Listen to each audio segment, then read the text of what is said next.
ओम अज्ञानतिमिरान्धस्य ज्ञानञ्जनशलाकया चक्षुरुन्मिलितं येन तस्मै श्रीगुरुवे नमः। नमः ओं विष्णुपादाय कृष्णप्रेष्ठाय भूतले श्रीमते भक्तिवेदान्त स्वामिनिति नामिने। नमस्ते सरस्वते देवे गौरवाणी प्रचारिणे निर्विशेषशून्यवादी पाश्चात्यदेशतारिणे। जय श्री कृष्ण चैतन्य प्रभु नित्यानंदा श्री अद्वैत गदाधरा श्रीवासादि श्री गौर भक्त वृंदा। हरे कृष्णा कृष्णा कृष्णा हरे हरे हरे राम राम राम हरे हरे। वाञ्छाकल्पतरुभ्यश्च कृपा सिन्धुभ्यैव च पतितानां पावनेभ्यो वैष्णवेभ्यो नमो नमः। सो हरे कृष्णा डियर डिवोटीज, डियर प्रभुजीज, हम लोग भगवद गीता यथारूप स्वामी श्रील प्रभुपाद जी की पुस्तक के द्वितीय अध्याय गीता के सार का अध्ययन कर रहे थे। पिछले सेशन के अंदर हमने 24वें नंबर के श्लोक का अध्ययन किया और तात्पर्य के माध्यम से हमने अनेक वैदिक सिद्धांतों को समझने का प्रयत्न किया। तो 25वें नंबर का जो श्लोक है वो भी बहुत महत्वपूर्ण और बहुत जानकारी भरा भव्य भगवान श्री कृष्ण अपनी वार्ता को जारी रखते हुए आगे वर्णन कर रहे हैं।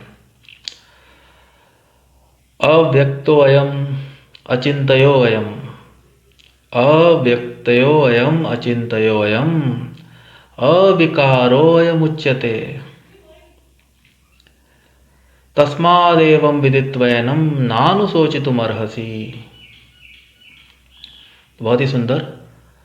अव्यक्तोऽयम् अचिन्तयोऽयम् अविकारोऽयमुच्यते तस्मादेवं विदित्वैनं नानुशोचितुमर्हसि।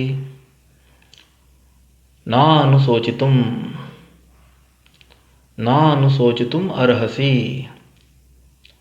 अव्यक्तः अदृश्य, अव्यक्तः अदृश्य, अयम यह आत्मा, अचिन्तयः अकल्पनीय, अचिन्तयः अकल्पनीय, अयम यह आत्मा, अविकार्यः अपरिवर्तित, अविकार्यः अपरिवर्तित, अयम यह आत्मा उच्यते कहलाता है।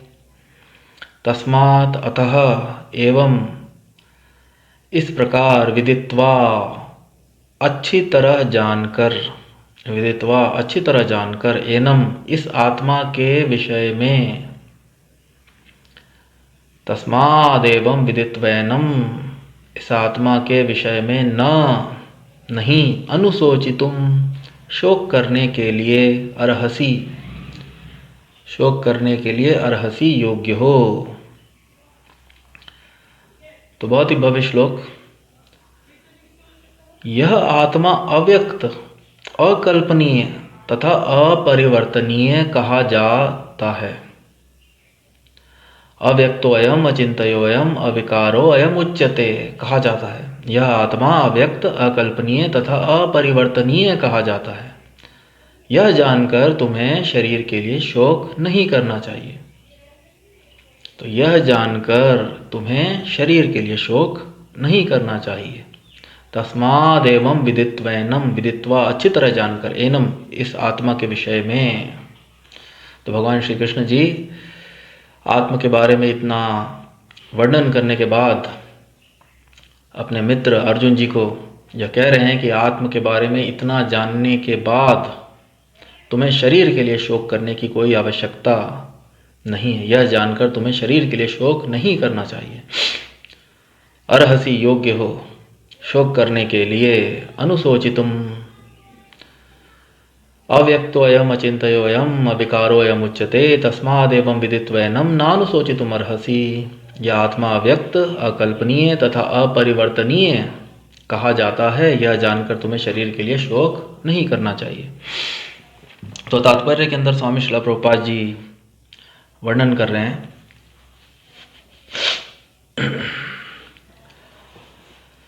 जैसा कि पहले कहा जा चुका है, स्वामी श्रील प्रभुपाद जी कह रहे हैं, जैसा कि पहले कहा जा चुका है, आत्मा इतना सूक्ष्म है कि इसे सर्वाधिक शक्तिशाली सूक्ष्मदर्शी यंत्र से भी नहीं देखा जा सकता। टेलीस्कोप सूक्ष्मदर्शी यंत्र से भी नहीं देखा जा सकता, अतः यह अदृश्य है। जहाँ तक आत्मा के अस्तित्व का संबंध है, श्रुति के प्रमाण के अतिरिक्त अन्य किसी प्रयोग द्वारा इसके अस्तित्व को सिद्ध नहीं किया जा सकता। हमें इस सत्य को स्वीकार करना पड़ता है, क्योंकि अनुभवगम्य सत्य होते हुए भी आत्मा के अस्तित्व को समझने के लिए कोई अन्य साधन नहीं है। हमें अनेक बातें केवल उच्च प्रमाणों के आधार पर माननी पड़ती हैं। कोई भी अपने माता के आधार पर अपने पिता के अस्तित्व को अस्वीकार नहीं कर सकता।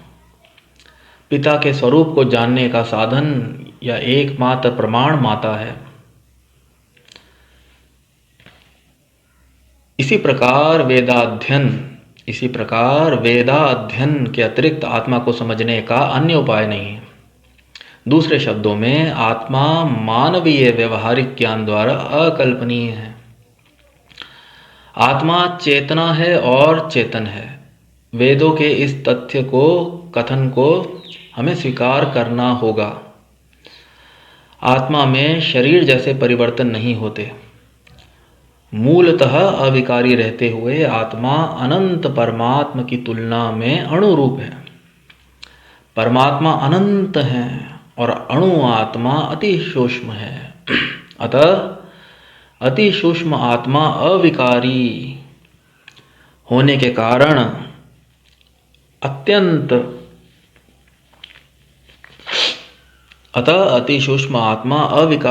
कारण अनंत आत्मा भगवान के तुल्य नहीं हो सकता। अति सूक्ष्म आत्मा अविकारी होने के कारण अनंत आत्मा भगवान के तुल्य नहीं हो सकता। यही भाव वेदों में भिन्न भिन्न प्रकार से आत्मा के स्थायित्व की पुष्टि करने के लिए दोहराया गया है। किसी बात का दोहराना उस तथ्य को बिना किसी त्रुटि के समझने के लिए आवश्यक है। तो बहुत ही भव्य श्लोक और बहुत ही भव्य तात्पर्य स्वामी श्रील प्रभुपाद जी द्वारा। अव्यक्तोऽयम्, अव्यक्तः, भगवान श्री कृष्ण पुष्टि कर रहे हैं आत्मा को भौतिक इंद्रियों के द्वारा देख पाना असंभव है। और स्वामी श्रील प्रभुपाद जी कह रहे हैं आत्मा इतना सूक्ष्म है, जिसका वर्णन पहले हो चुका है, कि उसे अति शक्तिशाली सर्वाधिक शक्तिशाली सूक्ष्मदर्शी यंत्र टेलीस्कोप से भी उसे देखा नहीं जा सकता। और अकल्पनीय, अव्यक्तः, अचिंतयः, जो चिंतन में नहीं आ सकता। तो मन आत्म भौतिक इंद्रियों के द्वारा, ज्ञान इंद्रियों के द्वारा देखा नहीं जा सकता। और जो सूक्ष्म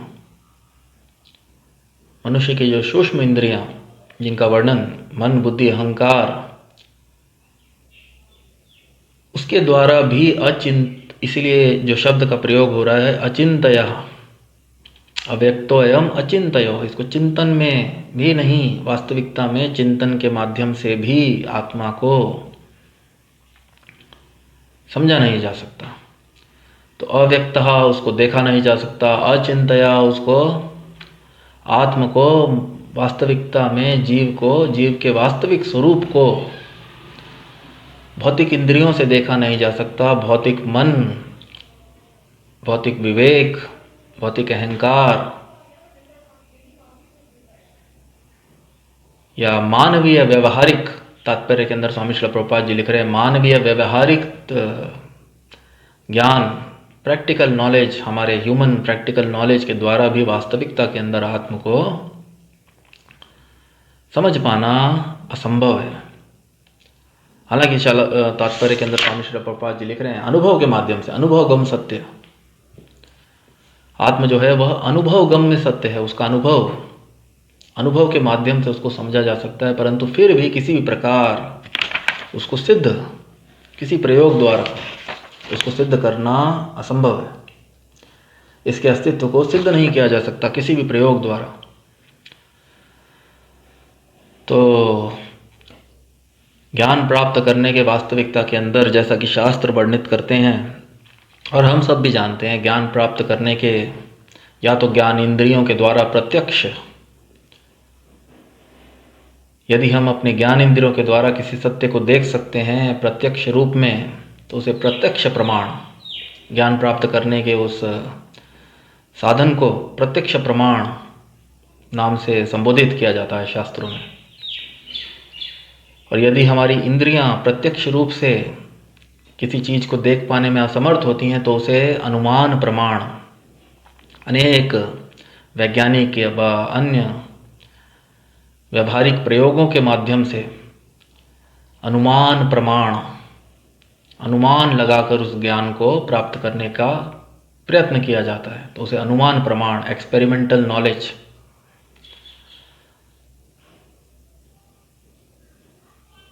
तो वास्तविकता में ज्ञान प्राप्त करने के 3 ही साधन होते हैं: प्रत्यक्ष प्रमाण, अनुमान प्रमाण, या तो ज्ञान जो है वह इंद्रियों के द्वारा स्पष्टीकरण हो जाए, और जिसका इंद्रियों के द्वारा जिस चीज़ को देख पाना या समझ पाना मुश्किल होता है ज्ञान इंद्रियों के द्वारा, उसको हम अनुमान प्रमाण के माध्यम से उसको समझा जा सकता है। और इसके अतिरिक्त ज्ञान प्राप्त करने का केवल एक ही साधन शेष रह जाता है, जो कि शब्द प्रमाण। जो व्यक्ति ज्ञान को जानता है, यदि वह हमें ज्ञान प्रदान कर दे, जो व्यक्ति सत्य को जानता है, वो हमें वास्तविक ज्ञान यदि प्रदान कर दे, उसे शब्द प्रमाण, शब्द के श्रुति, शब्द प्रमाण। तो स्वामी श्रील प्रभुपाद जी लिखते हैं कि जैसा पहले कहा जा चुका है, आत्मा इतना सूक्ष्म है कि इसे सर्वाधिक शक्तिशाली सूक्ष्मदर्शी यंत्र से भी नहीं देखा जा सकता, अतः यह अदृश्य है। जहाँ तक आत्मा के अस्तित्व का संबंध है, श्रुति के प्रमाण, श्रुति, तो वैदिक ज्ञान, वेद शास्त्रों के ज्ञान को श्रुति व स्मृति, पूर्व कालों में, पूर्व युगों में, सतयुग, त्रेता, द्वापर युगों के अंदर जो ज्ञान जो था वह श्रुति व स्मृति माध्यम से, इसीलिए वेदों को श्रुति व स्मृति से भी संबोधित किया जाता है, उसको सुनकर श्रुति। और वेद और शास्त्र जो हैं वास्तविकता के अंदर किसी बद्ध जीव द्वारा निर्मित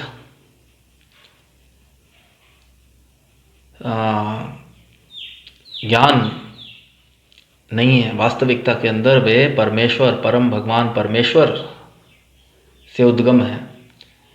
वेदों शास्त्रों का जो ज्ञान है, श्रुति का जो ज्ञान है, वास्तविकता के अंदर परम भगवान परमेश्वर, तेने ब्रह्मा हृदय आद्य कवये, श्रीमद् भागवतम में इस तथ्य की पुष्टि होती है। ब्रह्मा जी के हृदय के अंदर परमात्मा ने आदि कवय, प्रथम ज्ञानी, और इस सृष्टि के अंदर जो प्रथम जीव जिनकी उत्पत्ति स्वयं परम भगवान विष्णु से हुई, उनको भी जो परमेश्वर ने, परमात्मा ने, उनके हृदय में स्थित परमात्मा ने हृदय से, तेने ब्रह्मा हृदय आद्य कवये, वेद शास्त्रों का ज्ञान जो है उनको प्रदान किया था। और तीनों युगों में, सतयुग, द्वापर, त्रेता, तीनों युगों के अंदर उसको गुरु शिष्य परंपरा के माध्यम से श्रवण करके, वह स्मरण करके, श्रुति व स्मृति के माध्यम से उस ज्ञान को प्रत्येक मनुष्य जो है उस ज्ञान को प्राप्त करता था, वह दूसरों को प्रदान करता था। परंतु क्योंकि वेद व्यास जी जो स्वयं भगवान के अंशावतार हैं, उनको यह बात ज्ञात थी कि कलयुग के अंदर जो मनुष्य होंगे, वे, उनकी बुद्धि जो होगी वो अति मंदा सुमंद मतयो मंद भाग्य, अति अल्प, बहुत कम, और वे वेदों व शास्त्र को, ज्ञान को सदैव याद रख पाने में असंभव होंगे। इसीलिए वेद व्यास जी ने उसको वेद व्यास जी ने ग्रंथों में लिखित रूप से मानव जाति को वेदों, श्रुति और स्मृति का ज्ञान जो है लिखित रूप में प्रदान किया ग्रंथों के माध्यम से। तो स्वामी श्रील प्रभुपाद जी लिख रहे हैं, श्रुति के प्रमाण के अतिरिक्त अन्य किसी प्रयोग द्वारा, तो श्रुति के प्रमाण के अतिरिक्त अन्य किसी प्रयोग द्वारा, क्योंकि आत्मा अव्यक्त, भौतिक इंद्रियों से उसे देखा नहीं जा सकता, उसे समझा नहीं जा सकता, और अचिंत्य, भौतिक मन व्यवहार व मानवीय व्यवहारिक ज्ञान द्वारा उसको समझा नहीं जा सकता, अकल्पनीय है। इसीलिए इसके अलावा स्वामी श्रील प्रभुपाद जी लिख रहे हैं, श्रुति प्रमाण के अतिरिक्त अन्य किसी प्रयोग द्वारा इसके अस्तित्व को सिद्ध नहीं किया जा सकता। और स्वामी श्रील प्रभुपाद जी लिख रहे हैं, हमें इस सत्य को स्वीकार करना पड़ता है, क्योंकि अनुभव गम्य सत्य होते हुए भी आत्मा के अस्तित्व को समझने के लिए और कोई अन्य साधन नहीं है। तो वास्तविकता के अंदर आत्म को समझने, आत्म और परमात्मा को समझने का जो एकमात्र साधन है वह वेदाध्ययन, जैसा कि स्वामी श्रील प्रभुपाद जी ने लिखा। वेदों शास्त्रों के अध्ययन से ही वास्तविकता के अंदर आत्म को और परमात्मा को पूर्णतया बिना किसी त्रुटि के समझा जा सकता है। और भगवान श्री कृष्ण भी अनेक श्लोकों के माध्यम से जो वेद और शास्त्रों का जो ज्ञान है, उसका जो निष्कर्ष है, वह अर्जुन जी के माध्यम से वास्तविकता के अंदर संपूर्ण मानव जाति को समझाने का भगवान श्री कृष्ण उसको प्रयत्न कर रहे हैं। स्वामी श्रील प्रभुपाद जी बहुत ही भव्य उदाहरण लेते हैं। स्वामी श्रील प्रभुपाद जी कह रहे हैं कि अनेक बातें केवल उच्च प्रमाणों के आधार पर हमें स्वीकार करनी पड़ती हैं। अनेक बातें हमको जीवन के अंदर उच्च प्रमाणों के आधार पर, पिता के स्वरूप या पिता के अस्तित्व को अपनी माता के आधार पर अपने पिता के अस्तित्व को अस्वीकार नहीं किया जा सकता। कोई भी अपनी माता के आधार पर अपने पिता के अस्तित्व को अस्वीकार नहीं कर सकता। पिता के स्वरूप को जानने का साधन या एकमात्र प्रमाण माता ही है। तो स्वामी श्रील प्रभुपाद जी सदैव इस उदाहरण के माध्यम से शब्द प्रमाण के महत्व को समझाते हैं। स्वामी श्रील प्रभुपाद जी इस उदाहरण के माध्यम से शब्द प्रमाण के महत्व को, यदि कोई व्यक्ति जानना चाहता है कि उसके पिता कौन है, तो माता जो हैं वे सर्वाधिक योग्य। यदि माता किसी अपने पिता का प्रमाण दें तो पुत्र उसको अस्वीकार नहीं कर सकता। तो इसलिए स्वामी श्रील प्रभुपाद जी कह रहे हैं कि अनेक बातें हमें उच्च प्रमाणों के आधार पर माननी पड़ती हैं। और इसीलिए शब्द प्रमाण, और क्योंकि वेद शास्त्र जो हैं वे किसी बद्ध जीव द्वारा उसकी रचना नहीं हुई है। वेद शास्त्र जो है आपुरुषेय, जैसा कि शास्त्रों में इसका वर्णन आता है, श्रीमद् भागवत में इसका वर्णन आता है। वेद शास्त्र जो हैं वह किसी बद्ध जीव या किसी पुरुष के द्वारा निर्मित नहीं है। वास्तविकता के अंदर वेद और शास्त्रों का जो उद्गम हुआ है वो स्वयं परमेश्वर भगवान श्री कृष्ण से वेदेश्च सर्वेर अहम एव वेद्यो। भगवान श्री कृष्ण भी अपने आने वाले भगवद गीता के श्लोकों में इस तथ्य का स्पष्टीकरण करेंगे। वास्तविकता के अंदर वेद और शास्त्रों का जो उद्गम हुआ है वो स्वयं भगवान श्री कृष्ण से हुआ है। इसीलिए स्वामी श्रील प्रभुपाद जी लिख रहे हैं, आत्मा और परमात्मा क्योंकि वह अव्यक्त है, अचिंतनीय है, वो अदृश्य है और अचिंतनीय, भौतिक मन, बुद्धि, अहंकार या भौतिक मानवीय व्यवहारिक ज्ञान द्वारा उसको समझा नहीं जा सकता, इसीलिए उसको समझने का एकमात्र जो तरीका है वह वेदाध्ययन ही है। पिता के स्वरूप को जानने का साधन या एकमात्र प्रमाण माता है। इसी प्रकार वेदाध्ययन के अतिरिक्त आत्मा को समझने का अन्य उपाय नहीं है। दूसरे शब्दों में आत्मा मानवीय व्यवहारिक ज्ञान द्वारा अकल्पनीय है। आत्मा चेतना है और चेतन है। स्वामी श्रील प्रभुपाद जी लिख रहे हैं, आत्मा चेतन है, आत्मा चेतना है और चेतन है। वेदों के इस कथन को हमें स्वीकार करना होगा। वास्तविकता के अंदर आत्मा जो है वह प्रत्येक जीव का शाश्वत स्वरूप है, जो किसी भी अवस्था में अपरिवर्तनीय है। उसमें किसी भी प्रकार का कोई परिवर्तन संभव नहीं है। इसलिए भगवान लिख रहे हैं अविकार, अविकारो अयम् उच्यते। उसमें किसी भी प्रकार का परिवर्तन भौतिक, जैसा कि हमें, क्योंकि हमें भौतिक पदार्थों का अनुभव, भौतिक जगत में हमको भौतिक पदार्थों का अनुभव है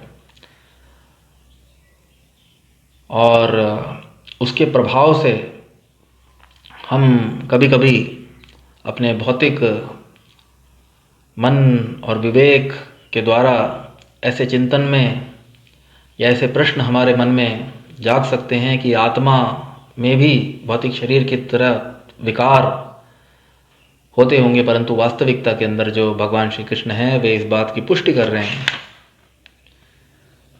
अव्यक्तो अयम अचिंत्यो अयम अविकारो अयम् उच्यते। आत्मा के अंदर किसी प्रकार का विकार संभव नहीं है। आत्म चेतन है और चेतना, आत्म चेतना है और चेतन दोनों। वेदों के इस तथ्य को, इस कथन को हमें स्वामी श्रील प्रभुपाद जी लिख रहे हैं कि स्वीकार करना ही होगा। और क्योंकि आत्मा अविकारी है, इसलिए स्वामी श्रील प्रभुपाद जी लिख रहे हैं मूलतः अविकारी रहते हुए आत्मा अनंत परमात्मा की तुलना में अणुरूप है। परमात्मा अनंत है और आत्मा, अणु आत्मा अति सूक्ष्म है। तो जैसा कि पहले भी हमने तात्पर्यों के अंदर इस चीज को समझा, अणोरणियान महतो महियान।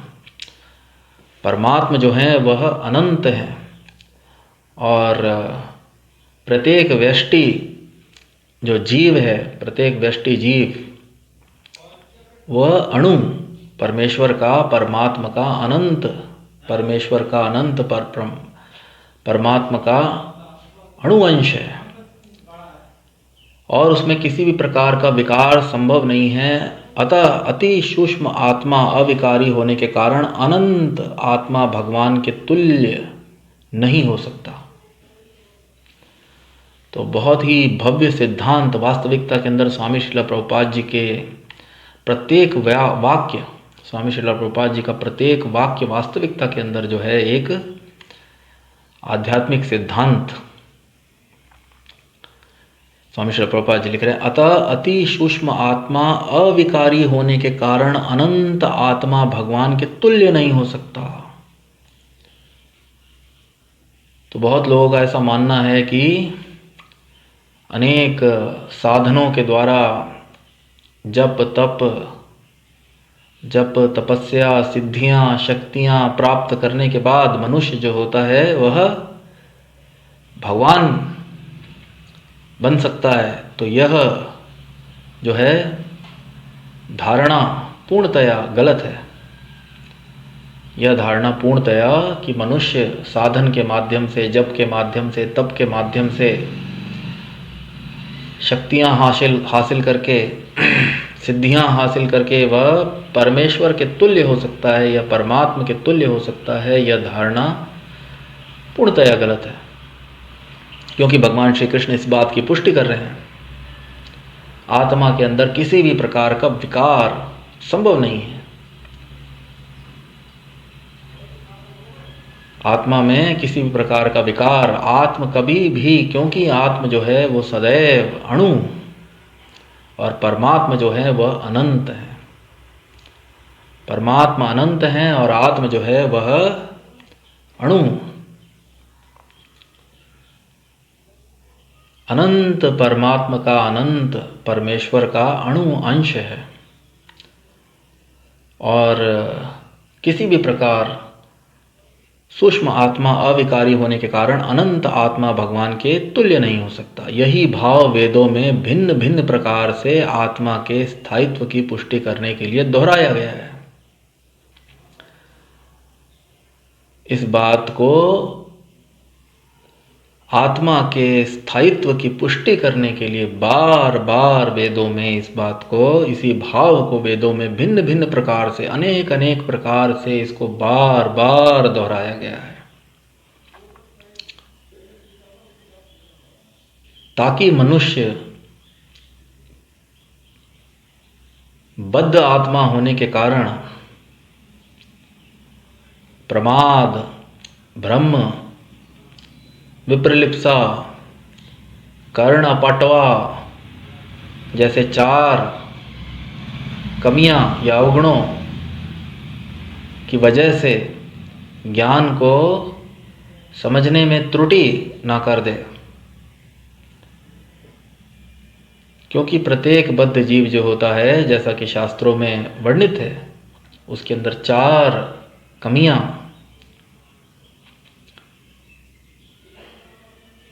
प्रत्येक बद्ध जीव जो है वह प्रमाद, भ्रम, गलती करने के योग्य गलती, प्रत्येक मनुष्य जो है वह ईश्वर के समान परफेक्ट नहीं है और वह त्रुटि कर सकता है ज्ञान को समझने में। इसीलिए स्वामी श्रील प्रभुपाद जी लिख रहे हैं कि यही भाव वेदों में भिन्न भिन्न प्रकार से अविकारी होने के कारण किसी भी प्रकार जीवात्मा, अणु आत्मा जो है वह परमात्मा के तुल्य नहीं हो सकता। और इस तथ्य को वेदों में बार बार दोहराया गया है। यही भाव वेदों में भिन्न भिन्न प्रकार से आत्मा के स्थायित्व की पुष्टि करने के लिए दोहराया गया है। किसी बात का दोहराना उस तथ्य को बिना किसी त्रुटि के समझने के लिए आवश्यक है। तो किसी भी बात को दोहराना, इसीलिए भगवान श्री कृष्ण भी अनेक बार ऐसा प्रतीत हो सकता है कि एक ही बात को भगवान जो है श्री कृष्ण हैं, पूर्व श्लोकों के अंदर भी और वेद शास्त्रों के अध्ययन के माध्यम में भी व्यक्ति कभी कभी यह समझ सकता है कि एक ही बात को अनेक प्रकार से बार बार बताया जा रहा है, परंतु वास्तविकता के अंदर स्वामी श्रील प्रभुपाद जी इसको समझाने का प्रयत्न करते हैं। यही भाव वेदों में भिन्न भिन्न प्रकार से आत्मा के स्थायित्व की पुष्टि करने के लिए दोहराया गया है। किसी बात का दोहराना उस तथ्य को बिना किसी त्रुटि के समझने के लिए आवश्यक है। तो क्योंकि यह अत्यंत आवश्यक है, क्योंकि मनुष्य जो है वह त्रुटिपूर्ण बद्ध अवस्था के अंदर मनुष्य जो है उससे त्रुटि हो सकती है तथ्य को समझने में। और इसीलिए कृष्णदास कविराज गोस्वामी महाराज कहते हैं, सिद्धांत बलिया चित्ता ना करहा आलस। सिद्धांत को समझने के अंदर हमें कभी भी आलस नहीं करना चाहिए। यह आइते कृष्ण लागे सुदृढ़ मानस, जिससे हमारा कृष्ण में व आध्यात्म के अंदर हमारा विश्वास जो होता है वह सुदृढ़ बलवान होता है। तो इसीलिए सिद्धांत को समझने के अंदर हमें अनेक बार भी यदि उसको पढ़ना पड़े, वेदाध्ययन करना पड़े, तभी हमें उससे संकोच नहीं करना चाहिए। तो बहुत ही भव्य श्लोक और बहुत ही भव्य तात्पर्य। अव्यक्तो अयम अचिंतयो अयम अविकारो अयम उच्यते तस्मादेवं विदित्वैनम। तो भगवान श्री कृष्ण अर्जुन जी को कह रहे हैं, विदित्वा अच्छी तरह जानकर, हे अर्जुन मैंने तुम्हें इतना अधिक वर्णन इसलिए किया। भगवान श्री कृष्ण भी इस बात को स्वीकार कर रहे हैं कि मैंने अनेक बार अनेक प्रकार से इसे तुम्हें समझाने का प्रयत्न किया है। तो अब इस बात को अच्छी तरह जानकर, विदित्वा अच्छी तरह जानकर,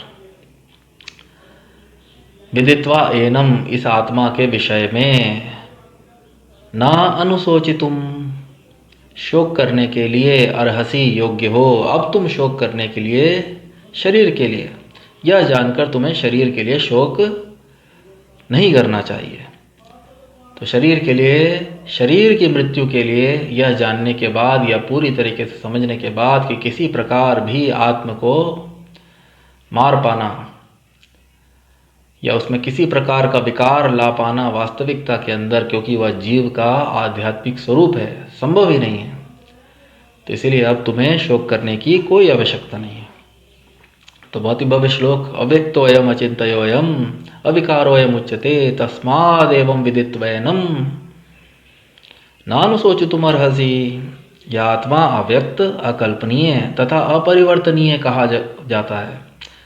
यह जानकर तुम्हें शरीर के लिए शोक नहीं करना चाहिए। तो भगवान श्री कृष्ण, भगवान और स्वामी श्रील प्रभुपाद जी को कोटि कोटि धन्यवाद देते हुए मैं इस सेशन को यहीं पर विराम देना चाहूँगा। आने वाले सेशन के अंदर हम अन्य श्लोकों का अध्ययन करेंगे और स्वामी श्रील प्रभुपाद जी के तात्पर्यों के माध्यम से हम उनको समझने का प्रयत्न करेंगे। तो तब तक के लिए जय ओं विष्णुपाद परमहंस परिव्रजकाचार्य श्रोत्रशत श्री श्रीमद् डिवाइन ग्रेस अभय चरणारविंद भक्ति वेदांत स्वामी श्रील प्रभुपाद जी की जय हो। ग्रंथराज श्रीमद् भगवद गीता की जय हो। भगवान श्री कृष्ण की जय हो। भगवान श्री चैतन्य महाप्रभु की जय हो। हरे कृष्ण महामंत्र की जय हो। हरे कृष्णा कृष्णा कृष्णा हरे हरे, हरे राम राम राम हरे हरे। निताय गौर प्रेमानंदे। हरि हरि बोल। हरे कृष्णा।